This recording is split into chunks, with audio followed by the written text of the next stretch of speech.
Truth is, yes, they do just not hear it, talking about the intrusive R in British accents. Hi, my name's Woody, I'm a linguist, and as of now, a college professor. Really happy about that, so let's get class started. The reason it seems so obvious to us Americans, but British people or Australians who do the same thing can't hear it is because it's an allophone, which means it's a variation of another sound that occurs in a very specific context. In this case, it happens at word boundaries when one word ends and the next word begins in a vowel. Here's a handful of examples of British people using the intrusive R.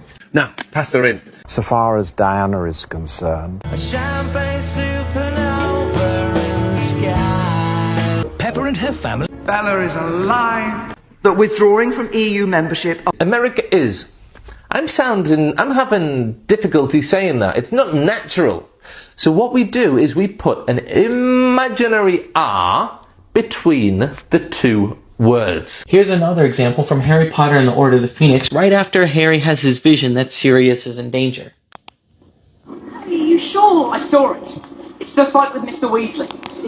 I saw it. It used to drive me insane because it was so obvious to me, but nobody else seemed to mention it. And because it's an allophone of a vowel, what they register when they hear it is that vowel that it's a variation of. In other words, they're just saying vowels the way they normally say vowels. But because Americans don't have this intrusive R, it stands out to us because it's not the way we normally pronounce our vowels. To compare it to something that happens in an American accent, say this word. You probably think you're saying unbelievable, but in reality, most people are probably saying unbelievable because the B is a bilabial sound produced with the two lips, just like an M, the N assimilates to become an M. So a lot of people probably don't even register that the sound is changing because that's the way they normally pronounce N in that context, and they don't even recognize the allophonic variation because the underlying phoneme of it is an N. So that's what we register, but it's just not the way it's coming out of our mouths. Some of you might still be thinking, but Harry said, I saw it. That word ends in a W, not a vowel. So why would he use an intrusive R when that's only supposed to be between vowels? You need to think about the way words are actually pronounced, the sounds that are being used, not the writing. Because the word is saw, it ends in a vowel sound. It's just written with a W. So there you go. People with the intrusive R tend to not notice the intrusive R because it's an allophone of a vowel, so they register it as a vowel. Whereas us Americans without intrusive R and would never pronounce it that way, register it as an R because that's what it sounds like. If you have any more questions, please let me know in the comments and follow me for more.